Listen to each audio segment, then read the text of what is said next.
All in one Nandini channel அன்பர்கள் அனைவருக்கும் வணக்கம். இந்த பதிவில் நம்ம பார்க்க போகிறது இன்னைக்கு சிவராத்திரியும் பிரதோஷமும் இணைஞ்ச நன்னாளுங்க. மாத சிவராத்திரி பிரதோஷம். மாத சிவராத்திரினா என்ன, எப்படி வழிபடணும், பிரதோஷம்னா என்ன, எப்படி வழிபடணும் அப்படிங்கிறதும், அதே மாதிரி இந்த பிரதோஷம் சிவராத்திரி இந்த நாட்களில் என்ன செய்யலாம் என்ன செய்யக்கூடாது அப்படிங்கிறத பற்றிலாம் உங்களுக்கு விரிவாக தெளிவாக இந்த பதிவில் நான் உங்களுக்கு சொல்ல போகிறேன். இப்போ நம்ம வீடியோக்குள்ளே போகலாம் வாங்க. சோமவாரம் அப்படிங்கிறது திங்கக்கிழமைங்க. சிவபெருமான வழிபட உகந்த நாள் எல்லாருக்குமே தெரிஞ்சது. சோமவார விரதம் இருந்து சிவபெருமானுக்கு பால், அரிசி, சர்க்கரை படைக்கிறது ரொம்பவுமே வரம். அத்தனையும் பார்த்தீங்க அப்படின்னா கிடைக்கும் நம்ம வேண்டது எல்லாமே. சரி, இந்த மாத சிவராத்திரியை பற்றி தெரிஞ்சுப்போங்க. ஒவ்வொரு மாதமுமே சிவராத்திரி வரது உண்டு. சிவராத்திரி அப்படிங்கிறது சிவனுக்கு ரொம்ப உகந்த இரவு அப்படின்னு சொல்லுவாங்க.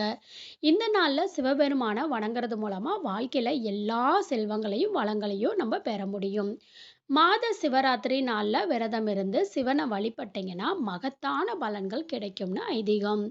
தன்னை நாடி வரும் பக்தர்களுக்கெல்லாம் அருள்மழை பொழிய செய்வார் தான் அந்த சிவபெருமான். இதுவே இந்த நாளில் பிரதோஷமும் வருது. பிரதோஷத்தோட சிறப்பு என்ன அப்படின்னு கேட்டிங்கன்னா, ஒவ்வொரு பிரதோஷமும் மகத்துவம் நிறைஞ்சது. பௌர்ணமி, அமாவாசைக்கு 3 நாட்களுக்கு முன்பு திரையோதசி திதியில பிரதோஷம் வரும். பிரதோஷ நாளான இன்னைக்கு சிவாலயம் சென்று சிவபெருமானை வணங்கினால் இழந்தவற்றை தந்தருளுவார் அப்படிங்கிறது நம்பிக்கை. இந்த பிரதோஷ நாளில் எல்லா சிவன் கோவில்லையும் சிவலிங்க திருமேனிக்கும் நந்திதேவருக்கும் 16 வகையான சிறப்பு அபிஷேக ஆராதனைகள் நடைபெறும். இந்த அபிஷேக ஆராதனையை கண்ணார தரிசித்தாலே இதுவரை இருந்த காரிய தடைகள் அனைத்துமே விலகும், தோஷங்கள் அனைத்தும் நீங்குங்கிறது ஐதீகம். உங்களால் முடிஞ்சுது அப்படின்னா பிரதோஷ காலமான மாலை நேரத்தில் 4:30 மணிலேருந்து 6 மணிக்குள்ள சிவன் கோவிலுக்கு நீங்கள் போயிட்டு உங்களால் முடிஞ்ச இந்த 16 வகையான அபிஷேக பொருட்களில் உங்களால் என்ன வாங்கி தர முடியுமோ அந்த பொருட்களை அபிஷேகத்துக்காக வாங்கி தரலாம். அது உங்களுக்கு தெரிஞ்சு தெரியாமல் நீங்கள் செஞ்ச பாவங்கள் கழிவதற்கு, புண்ணியம் சேர்ப்பதற்கும் இது ஒரு மிகப்பெரிய ஒரு வாய்ப்பாக உங்களுக்கு பார்க்கப்படுதுங்க. அதே மாதிரி தென்னாட்டவருக்கு சிவனாகவும் என் நாட்டவருக்கும் இறைவனாக இருப்பவர் கைலாயத்தில் இருக்கும் சிவபெருமானு. சிவபெருமானின் மந்திரத்தை துதிப்போருக்கு வல்வினைகள் அனைத்தும் நீங்கும். சிவபெருமானை முறையாக வழிபடுறவங்களுக்கு உலக வாழ்வில் எல்லா இன்பமும் கிடைக்க பெற்று இறுதியில் மீண்டும் பிறவா நிலையான முக்தி பேரு கிடைக்குதுங்க.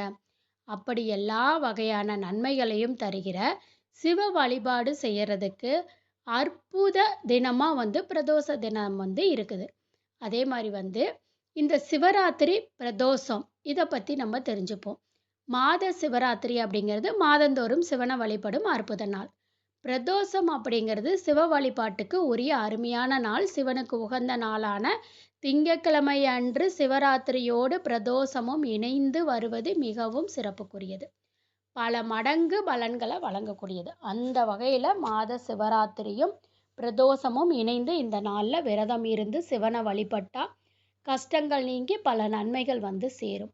இந்த அற்புதமான நன்னாளில் பக்கத்தில் இருக்கக்கூடிய சிவாலயங்களுக்கு போய் மாலை 4:30 6 மணி வரையிலான நேரத்தில் நடைபெறும் பிரதோஷ பூஜையை தரிசிங்க.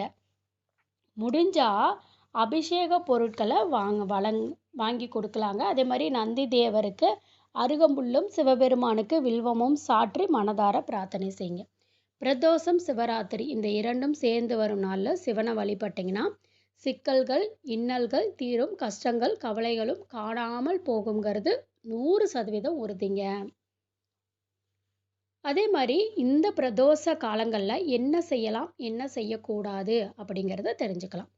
பிரதோஷ நாட்களில் அபிஷேகத்துக்கு தேவையான பொருட்கள் வழங்கலாம். அதுவே வில்வ இலையை கொண்டு சிவனை வழிபாடு சிறப்பான பலன்களை தரும்.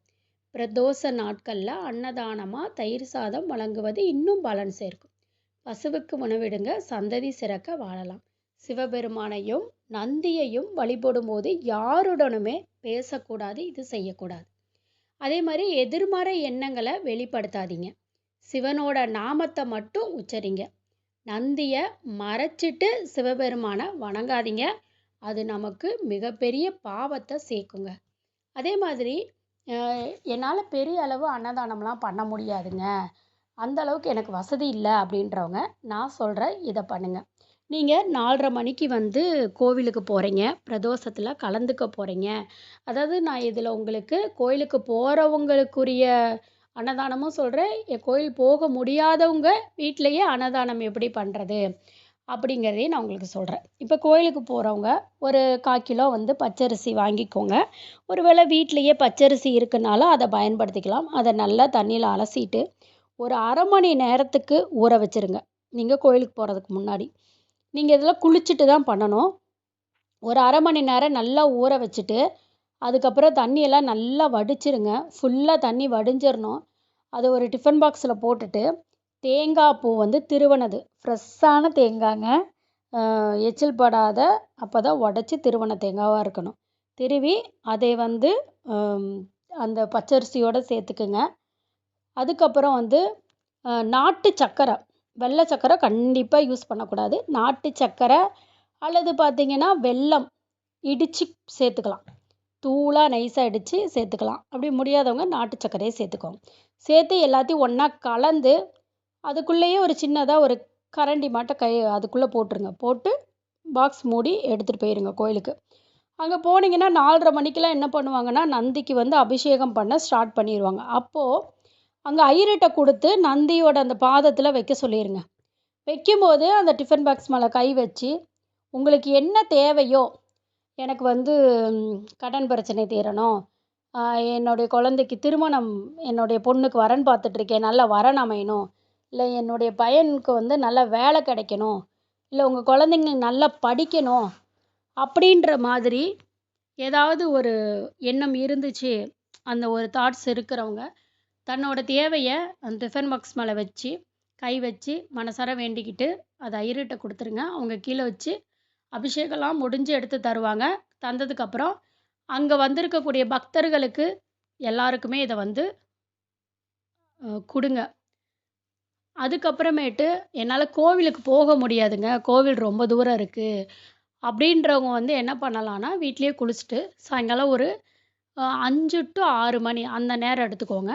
அந்த நேரத்தில் பச்சரிசியை நீங்கள் வந்து கழுவலாம் வேண்டாம். பச்சரிசியை ஒரு கையளவு கூட எடுத்துக்கோங்க. சின்ன மிக்சியில் போட்டு நல்லா ஒரு ரவை பதம் அளவுக்கு நல்லா வந்து அரைச்சி எடுத்துக்கோங்க. எடுத்துகிட்டு அதில் வந்து நாட்டு சர்க்கரை கலந்துக்கோங்க. ஃபுல்லாக கலந்துக்கிட்டு உங்கள் வீட்டு பக்கத்தில் ஏதாவது வந்து விநாயகர் கோவில் அரச மரத்தோடு இருந்துச்சுன்னா அந்த அரச மரத்தை சுற்றியும் போடுங்க. இல்லைங்க அப்படின்றவங்க வேப்ப மரம் கம்பல்சரி இருக்கும்.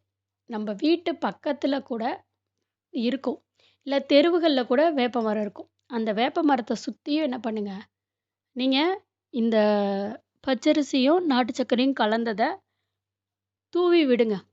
அதில் பார்த்தீங்கன்னா நிறைய எறும்புகள் வந்து சாப்பிடும். எவ்வளோ எறும்புகள் வந்து சாப்பிடுதோ அவ்வளோ பேத்துக்கு நம்ம அன்னதானம் பண்ண புண்ணியம் கிடைக்குங்க. இது ரொம்ப ரொம்ப ரொம்ப வந்து பலன் தரக்கூடியது. கண்டிப்பாக நீங்கள் வந்து இதை ஃபாலோ பண்ணுங்கள். உங்களுக்கு நல்லதொரு மாற்றம் அப்படிங்கிறது கிடைக்கும். இந்த பதிவு உங்களுக்கு பயனுள்ளதாக இருந்துச்சுன்னா வீடியோவை லைக் பண்ணிக்கங்க. இந்த பதிவை நீங்கள் பார்த்து பயன்பெற்ற மாதிரி மற்றவங்களும் பயன்பெற்று அவங்க பெற்ற பயன் மூலிமா உங்களுக்கும் புண்ணியம் கிடைக்கணும் அப்படின்னா வீடியோவை ஷேர் பண்ணுங்கள். ஷேர் பண்ணுறது உங்களுடைய விருப்பம். நன்றி.